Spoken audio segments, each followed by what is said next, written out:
have a case. Yes, Carrot, we twakomye wenyini wetandikidde. Nga musajja mukulu amugamba nti nina omusango gwe ngenda okuwolereza eggaba ku kkooti. What a coincidence. Nagamba naye kijja kitya. Have a court to defend a nange kennyini nina gwe ngenda okuvunaana. fraud case, but I don't know the time yet. Ku musango ogw'obufere. Naye sinnamanya. Kati bambi baasanyuka bano bonna ba lawyer nti bagenda kolera wamu. Wabula nga tebannamanya nti bagenda kubeera ku muntu ogu omubo balowooza misango gya njawulo bantu banjawulo entuula za njawulo. Wabula naye bebi njagala ondeetere okwenyumiriza kyoba omanyi omukwano gw'abano kati guli registered At the same time, gubulako URSB yokka kussaako stamp. watch you exhibit your jury's charisma. Namugamba munange nange njagala kulaba nga Babes, oli mu kkooti obbisana n'omusango. make me proud. Namugamba munange nange njagala okole bulungi nkwenyumirizeemu. Naga amateeka. I'll tell you how mine went after you. Namugamba nja kubwira ebyange binaabigenze. You slay in court with no. Bona agenda kuba sileya mu kkooti babikwasaganye. Kyokka nga ate ekyennaku kiri nti taata w'omwana ow'obuwala gwe bagenda okuvunaana. I want to hear. Kati munnange yatuhaire Juliani yayise munne batandika okutunda ebintu bya chief era we twogerera omukazi n'ayimuka atuhaire Juliani ne boyiri ne jogose negwe omuyaye nga muwanvu omukazi muwanvu kati oba oyagala okataganjula amayimirira olaba olina okumala okuyimira kameza laba gyali mukazi muwanvu. Ladies, kankomewo. me to introduce to you. Nagamba nange Greatest millionaire in town. kambanjule next millionaire mu kibuga. Mbono oba oli bamuse simanyi. Kyokka ebya kkooti bisobola n'okugwa. Wandiko gavumenti eyayalula eyayalula twaire Juliani yandisiriira. Nabanyeenye entwingiri bano bamanyi twingiri bazinyenyeza ddala okudda mu kkooti. Case number FH/11C. Omusango ogusooka CC and Chief Benson. gwakuvunaana kifuwire Kaweesi enginiya mufere. Are you a Christian or a Muslim? Yamubuuza oli musiraamu oba oli mukristaayo nti ndi mukristaayo. Kwe kujjayo Bibiliya.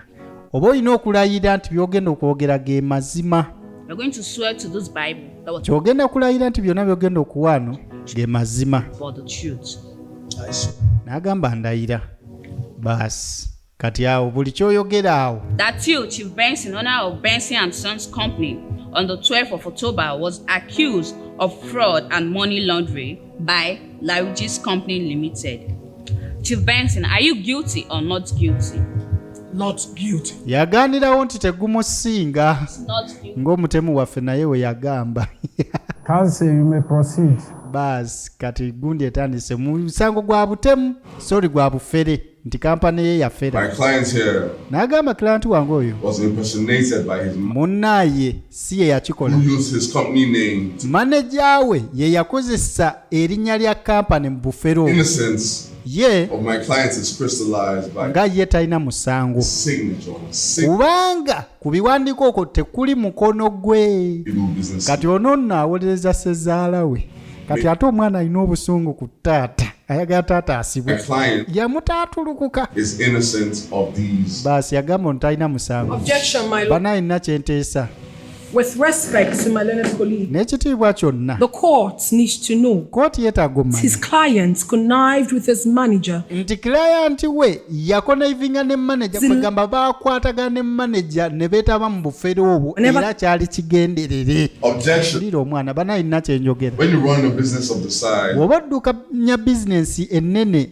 ng'ey'omwami oyo tosobola kumanya buli kimu ekigenda mu maaso newankubadde nga gw'ogamba nti nno buli kimu we kiba nga ye chief and scheme. ateekeddwa okumanya buli ekigenda mu maaso. Yamuwoleza n'agamba nti tosobola kumanya bizinensi ye ennene. Objection, my lord. Nina kyenjogera mukama wange. Overruled. Nedda Counsel, toyasa matuula wamma gwe egenda mu maaso. My colleague here believes that my clients connived. Nagamba koligi wange akkiriza yalowooza nti client wange yakonaivinga n'oli manager we.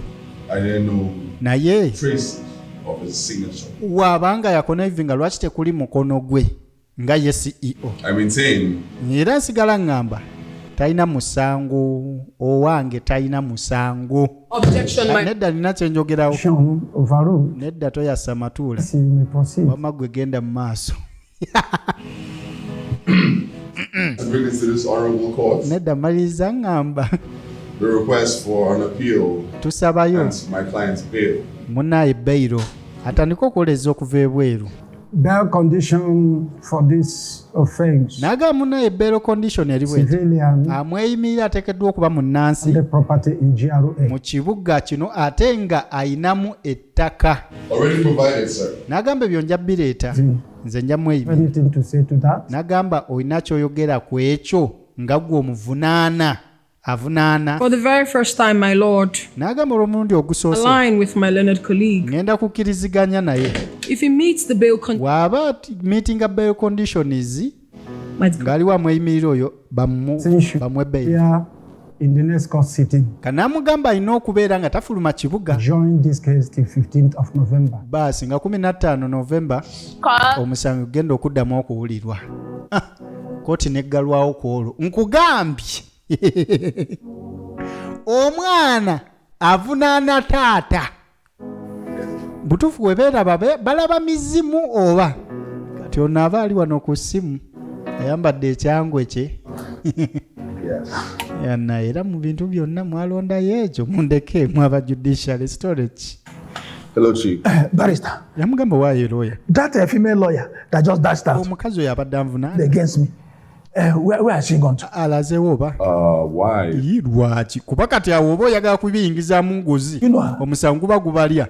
Yeah, I happen to know her. Yamugamba omumanyi nti amumanyi. We're shocked that we're going against each other. Ekyamazima girlfriend naye mbadde simanyi tugenda I kubisana would like to meet her. naye mbadde njamu miitinga. Please, Kumumiitinga lwaki tokimanyi nti to nno understand. It's naye tojja bitegeera. that female lawyer looks like my missing daughter. Omuwala oyo If you can take me to meet her. afaananira ddala muwala wange eyambulako. Omulenzi abigatta ategeera nti ono sezaala we. Kati sezaala ayagala kwogera na muwala we. Muwala we ye ayagala okwogera ne taata we. Yamwegayira bwe ndeka sina kye ngenda mugamba. Calm down, please. Labayo kakana baby. babe, you don't understand. Negwe tokitegeera kyenjogerako. This man disowned Oyo omusajja ssebo yantaatulukuka. me because of his self. Yangobe waka olw'okubanga ebyobufuzi. He made my life miserable. Obulamu bwange bwonna bubonyebonye kubanga ye. Saying that Gwe kennyini oli mujulizi ku bulamu bwange ne byonna bye mpiseemu. Oŋŋamba muno ngende mulabe. expects me to calm down. Ng'onzikakkanya nzikakkana ku ki. Don't, but you're special, baby. I've been Namugamba munaye oli wanjawulo olina omutima omulungi munda mu ggwe. love you. Just kakkana bukakkanya ogenda omulabe. Obusungu tobuganya kufuga. Ekiki? Not easy. Nawe gwe kirowoozo kya bebi naawe mukwano kisi bambi labayo dia. I'm going to kneel down. Kanfukamira tobifukamirayo bebi ate tokikola. Alex, you know you mean a lot to me. Namugamba naawe okimanyi omutegeeza kingi gye. I can't even say no to you. Kati sisobola kugaana. You want me to speak with Oba oyagala njogere n'omusajja oyo bamumpe njogere naye. Nagamba kale weebale mukwano. Weebale kukkiriza kwogerako ne taata kamuyite. Abadde agaanya alina obusungu bwe era ne wali mu kumuvunaana ng'akikozesa busungu. Agisaba gwe yawulira bubi. Kubanga ali agambye nti noono oli awo raising point n'agamba si ye yakikola manager we. Onamusaako omusango nedda ateekeddwa okuba nga beekobaana. Ayina ekisungu ku taata we. Amutaatulukuka atya. Waki naye kamudotolukuka. Taata aba afukamira taata tokikola totukuba bifiini wano. Taata okola ki? Oye muzadde omulongooseemu. Please, Aga mwana I'm wange. very sorry. Bambi nsonyiwa. My daughter, please. Muwala wange. Like I was saying, I have been through a lot looking. Munaye empisa mu bingi nga nkunoonya. Amanyi wagenda. Taata. I really suffered that. Mazima nabonaabona taata. If not for this man seated right here, I singa si musajja ono eyantaasa tatolowooza nandibaddewa. don't know. Simanyi. He's the one God sent. Munnange Katonda gwe yansindikira. Wipe my tears and make me Okunsangulako amaziga gange gonna. never cared. It's okay, Naye man. gwe tewafaayo. Thank God you are alive. Namuganga Katonda yebale kasita oli mulamu muwala wange. Where is your child? Omwana wo baaliwa. Oh. Taata ayongera kukosa tamanya atubuuza omwana. Yamugoba na lubuto amubuuza omwana. I lost the baby. Nange omwana yagenda. Mukama lwaki nze gwe okubemba okwo n'okubisa masanzo n'ojjayo n'enzo. I'm very sorry for everything. Onsonyiwa munaye ku byonna ebyakutuukako. Muwala wange nkwegayiridde. Even on your birthday, Munaye celebrated in your... ya ku birthday yo twajaganya. Please forgive me. Bambi onsonyiwe nali mmanyi wafa. Taata teyamanya. Yanoonya okukakkana ng'ayiga kuyigge. What about my mother? Maama wange ate ye. Mwana muwala. Your mother is dead. Wakimanya nti maama yafa. What? She died in Maama we abadde amanyi yafa.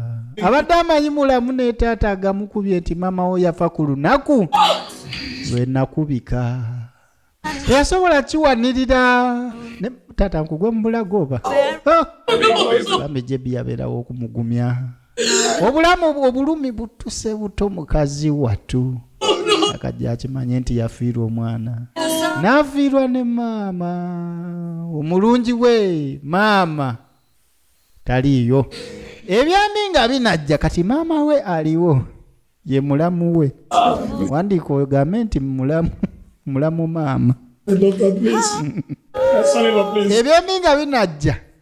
Oli ye mulamu we. I'm sorry. Mulamu we ye maama we. Akaninkini kayina gye kakyusa ebintu. Omuntu kye ate maama we ate aba atya mulamu wo gundi nga simanyi ga kaninkini kati laba.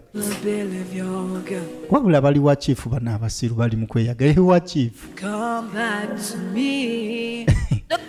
Nenga mbajjukiza ntino movie ya feno jeggwera ngenda kubawa ku mateeka age Uganda mu Uganda Constitution aga concerninga obufumbo okulimba omuntu ntino ogenda mufumbirwa n'omujjaako ssente oba ogenda muwasa n'omubbako ssente ze n'otamwagala asobola kwedduukirira atya era bibonerezo ki ebiweebwa abantu modulo. Baba bali wano bakizuula nti chief akomyewo gundi funa wodavuna agenderawo mu ttooyi buzibu chief kubanga yakoyedda emizindi gibadde gyagala muyitamu ng'ali mu kooti n'atuukira mu ttooyi kati yajja nesebona alina giraasi bbiri iye lindako gwe bebe. Do you have a visitor? Oyina omugenyi oba? I was just trying to make an experiment. Mbadde nkola experiment kulaba oba giraasi zino zonna zenkana. Glasses of wine. Anti ndaba giraasi bbiri. It's all right. Okay, kale ebyo nga tubirese. I'm a very happy man. Okimanyi ndi musanyufu. I've never been this happy. Sibangako musanyufu nga bwendi essaawa zino. Do you know that my daughter that I've been seeing Okimanyi nga muwala wange gwe mbadde manyi yafa. that granted me bail in the court? Mulamu ate yampeerezesezza bailo mu kooti. Lindako taata. Your daughter is alive. Kyogera muwala wo mulamu nnyo mulamu kawerette. My daughter is alive. Ate mulamu ddala. That's her identity that was brought to us. Nagamba ebyo byatuleeterwa mbu bya mugenzi. The lady that stole her book, Byali bya mubbi oli yamubibba and she was not n'adduka nabyo kati motoka yamukoona kwe kubireeta. being a thief all this while, not my... Bulijjo tukabiira mu nfu nga ye mubbi so si muwala wange. That's good news. Nagamba naye mawulire malungi. It's very big one. Malungi nnyo. See how at least now Mutuufu. I have a daughter-in-law. Njagala mulabako kuba kati nina omwana ow'obukulu. Ayinayo bumbuzi. This calls for celebration. Nagamba naye let me- celebrating kuba kati kasita glassi ziri bbiri tutandikire awo. Sooka oleete takute ya musanji we. Ngende mala okwetawuluzaako kumba agamba ali mutoyo ayitemu. Gwe! Abakazi muli babi. My lord, I believe, Okudda mu kooti omulundi omulala. and he should be charged with fraud, Ate impersonation, olowooza omusiru tebamuleese Austin. not my client. Yagamba nti oyo yaba avunaanyizibwa so sikiranti wange Signature kubanga oyo yabikola. Austin of the elite bamunyode. and and not one document bears the so oyo gwe mubadde mutadde mu kaguli ono yaba agendayo There is definitely guilt. bambi gumusinga ono gwe tuleese My lord, kati bakkaanya I want to align with the defense counsel. njagala kukkiriziganya n'oyo awolereza Culprits be charged, nti nno not the innocent man. omuzi w'omusango gwe baba bavunaana so oyo atalina musango kumbe taata gwataasa kati munnange jaji omulamuzi ng'ayise ekiki emyaka 2 ono bamusibe emyaka 2 baasi oli bamute bunambiro baasi kooti ewedde taata ateereddwa Baby, ate olowooza proposal naye anna pissing off the great Peter Doce, I go down on one knee and I ask you, nagamba munaye nfukamira ku vivi erimu make me the happiest. nkusaba onfuula omusajja akyasinza okuba omusanyufu mu nsi yonna ono anfumbirwa naye kuno kuba kweyisaako naye sebo ebyewaabwe bisobola omukubira awo eyaabwe nejja musikulu tajja tutwala ozuulira nti oli ku mwana ne bajjajjaabe awo oyinza okudduka emisinde baby will you marry me ani ogamba nabuzaana oba ogamba kaiko addaire ebulo byayyo nammwe yekoyada yaliwo ng'omujulizi oyo mufumbe mulungi atampa ebifi bingi kati oba omuwasi oba nkoze bulungi bategekera abagenyi abaana banaye musomesa abaana omwana musomesa ajja kujja mu buzibu somesayo kiloyawo osomesayo police officer obuyinza oba obuyina osomeseyawo ow'amagye mu famire yange abo sibaagalayo ab'amagye ne poliisi ne kati munaye bali wano balinze bagenyi naye nga bagenyi kyabajja mbawulira baabo batuuse teteeketeeke ogenda kuki banaye bagenda atunula atya tuheire Julian gamba ke kadde katuheire Julian tuba tuli wano nezireeta yamulaba nga nagidde vayola bulijjo gwabonyaabonya ate ye linda koma gwe bagasimbagana chifu Is she your kyogamba that we've been waiting for? ne muwala gwe tubadde tulinda munange yeye gwabadde otulugunya ne bana kati amawano gali wano mazungu sina maganda mawano mazungu omanye okubanga mulamu wo ate ye mama wo ate sister wo nga yenazaalawo wakola ki nti yali agana kumuta ne mazima oyinza okuba ow'ekisulubooti amugamba chifu kakkana Actually, my sister. kubanga oyo sister wange Is your sister? kyogamba ono gwe njagala ofubutula sister wo kati ate abo bo bagoba babiri mu bufunzi ono gwe twogerako akaabisaawa zino I just knew all of it. ye mulamu ate nga mukamwana woono yamugamba byonna At nabimanyi first, mu kusooka she came back home with a wristwatch that looked yajja ewange yakomawo ewaka n'essaawa taata gye wangulira okuva mu London wasn't enough. ekyo tekyamala She came back home with exactly the car my father gave me. najja ewaka n'emmotoka taata gye wampa ku graduation yange Actually raised my eyebrow, mutuufu but I wasn't too sure. nzuula amaaso naye saali shuwa And then lastly, n'ekyasembayo the bottle umbrella that she got boto umbrella gye waakajja nayo from Corn.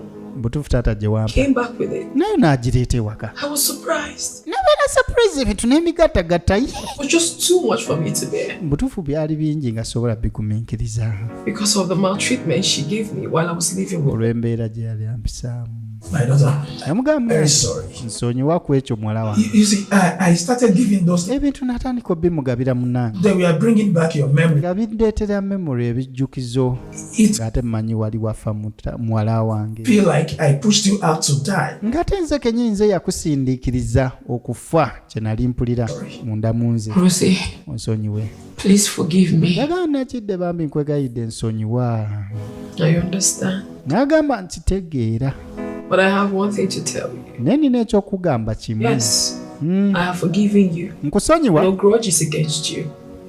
But I believe this must have taught you a great lesson. Nekino kikusomese. Treat people like that. Toyidanga mu kuyisa abantu bubi bw'otyo. Please. Kubanga tomanyi muntu oyo yekye olunaku olw'enkya. Musomye? Kale. Kikulu.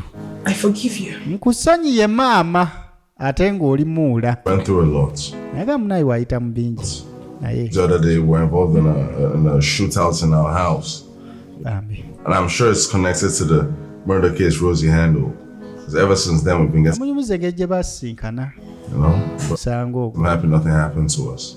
Nagamba naye tewali kigenda tutuukako. Going back to the house again. Nagamba temugenda kuddayo kweyo The ennyumba. house in the GRA. Ngenda bafunira ennyumba Okay? mu kifo kino. Everything you need. Emmotoka buli kimu kye mwetaaga. You guys. Taata abaana tabazadde. Naye amawana agali wano nkugambe mazungu. Your love of Waliwo baaba. this guy. Ng'ate ye Nazaala. Sisitawo nga ye Nazaala. You keep Ate mulamu wo nga ye maama wo.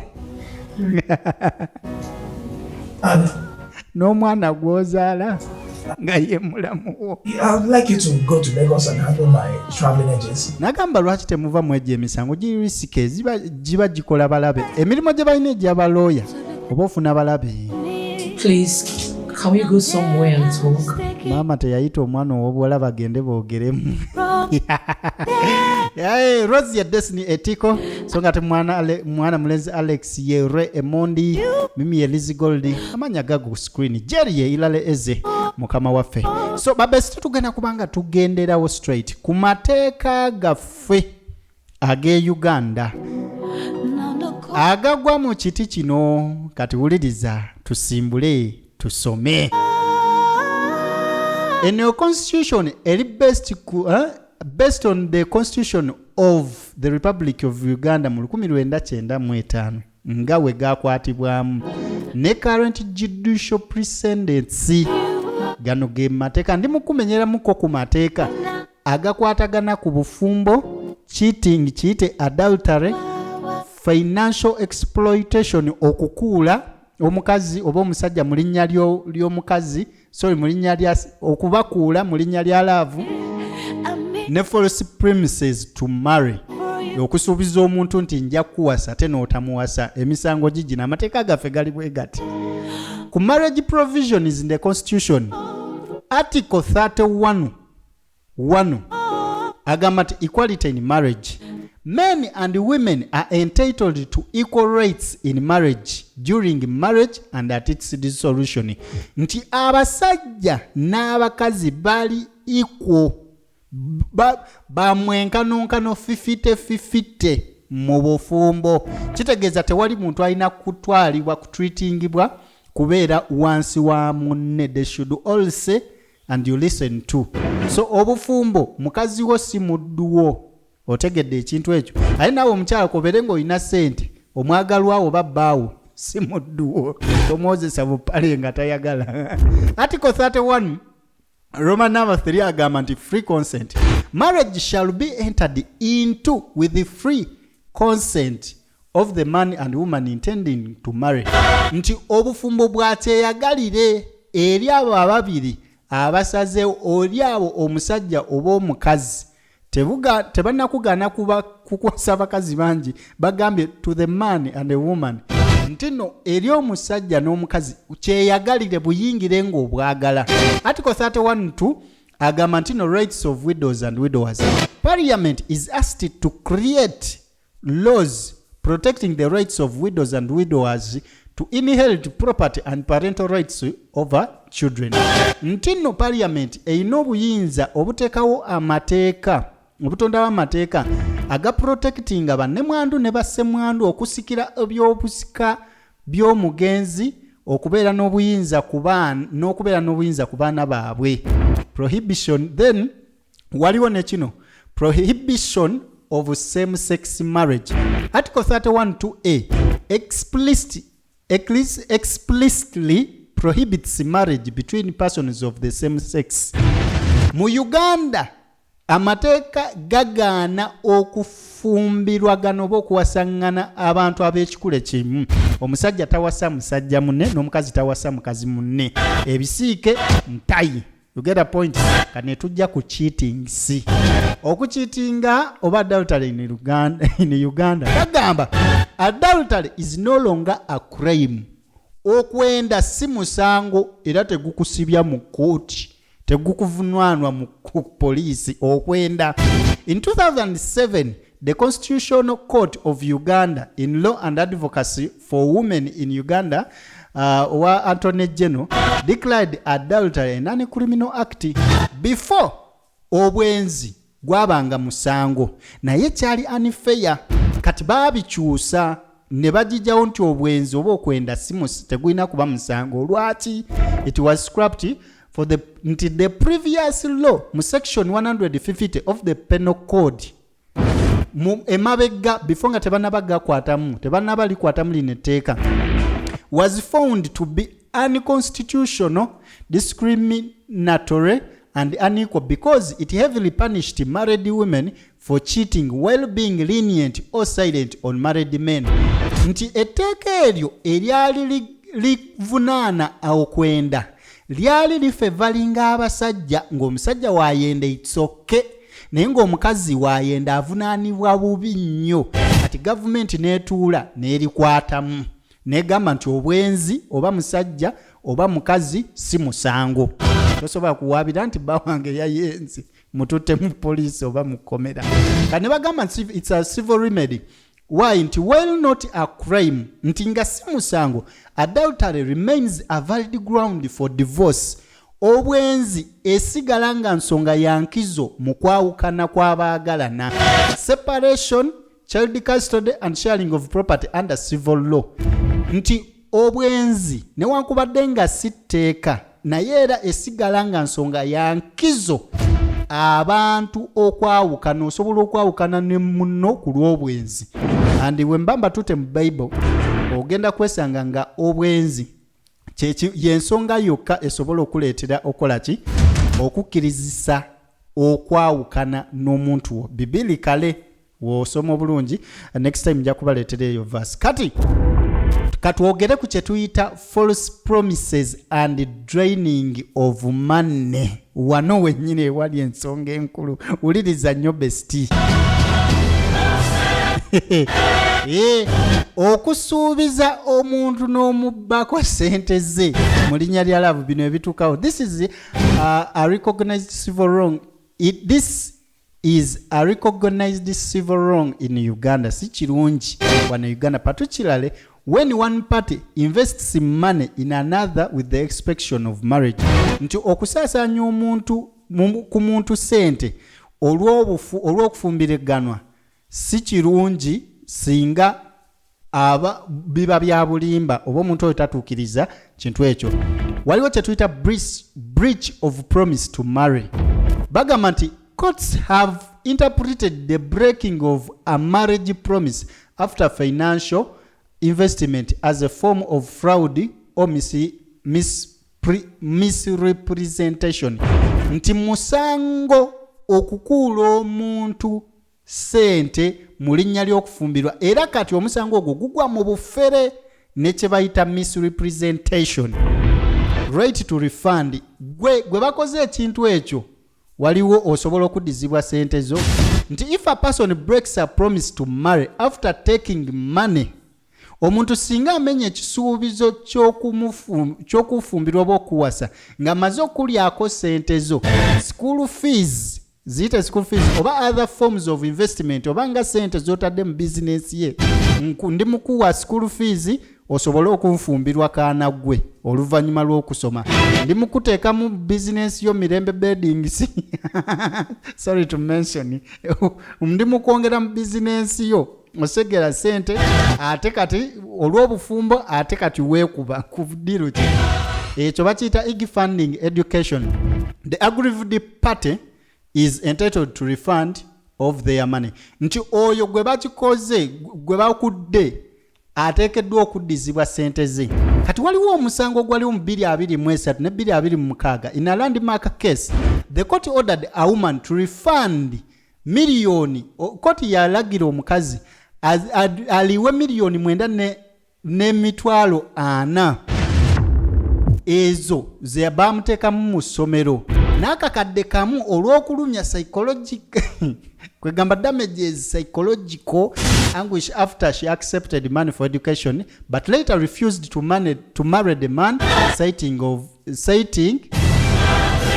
his old age. Nti oli bali bamuteekamu ssente ez'okumusomesa opulya bulungi naye ate namaane yeekuba mbu oyo omukadde sina gye mutwala naye nga amutaddemu ssente ze tuition ze zonna oyo bamuliyira ssente ze. Civil, if a person fails to refund the money as ordered by the court they can be committed to civil prison. Osobola okugenda mu kkomera. Kati kanjiwunzike nga ngamba bwenti besti mu Uganda guno gusobola okuba omusango naye oteekeddwa okuba n'obujulizi ki bwe weetaaga okuba nabo. Omuntu obanga oli mu relationship muteekeddwa okuba nga mukoze endagaano nti ndi mu kusomesa nkuwase ndi mu kusomesa nkufumbirwe oba ng'olina ka vidiyo oba amaloboozi ng'akusuubiza okuwasa akusuubiza okufumbirwa oba okuwasa after okuteekamu sente oba okumuteekamu ezo sente. You have to have that statement. Olina n'okuba n'abajulizi abaaliwo bali baakola already endagaano. Omukadde yagenda mu family n'agamba nti akawala kano njagala nkaweerere male nkawase. Akawala ekaatuuka eyo mu bukulu ne kakola obwenzi ne kagaana okufumbirwa omusajja ng'ate akataddemu school fees. Kati kuŋŋaanyo obujulizi wangi ng'omuntu akugamba nti no ku ssente zino oba zogenda okunteekamu bweziti oba bulwa project bwetu olwa business bwetu genda fumbirigano obwo obujulizi bw'ogenda opresentinga mu kooti bagenda kuliyirira ssente ezo ate kakasa nti ne records kw'osindikidde ssente ezo ozisigaza. You get a point? Naye wekitaba ekyo munnange omuntu akukuula nga temuyina kalagaane kagamba nti ngenda kuwasa mpa zino ssente nkuwase munnange tebijja kuwulizibwa mu kooti. But when you get the evidence ng'ate mwakola n'endagaano nti ku ssente zino ze ngenda okussaamu ngenda kuwasa ngenda kufumbirwa osobola okuliyirirwa ssente zo. Ekintu kiŋŋamba muli nti Josh wano ku Magezi Muliro movie gye ggwera lwaki tutuleeterangayo ku mateeka gaffe. Ekyo kirowoozo njagala nkifune kuva gye muli mukyetaaga nnyongere okubataganjulira ku constitution yaffe tumanye ssemateeka waffe tumanye eddembe lyaffe oba tusigale mu Magezi Muliro. Isimya boy Vijay Joshke a video of more value ngambye a video of more value. A video of more value, the value created by both you and me. Salongo, see you, my bestizo. Mbagale bitagambika. Kasinkane mu movie eddako eno yo tujiwunzise.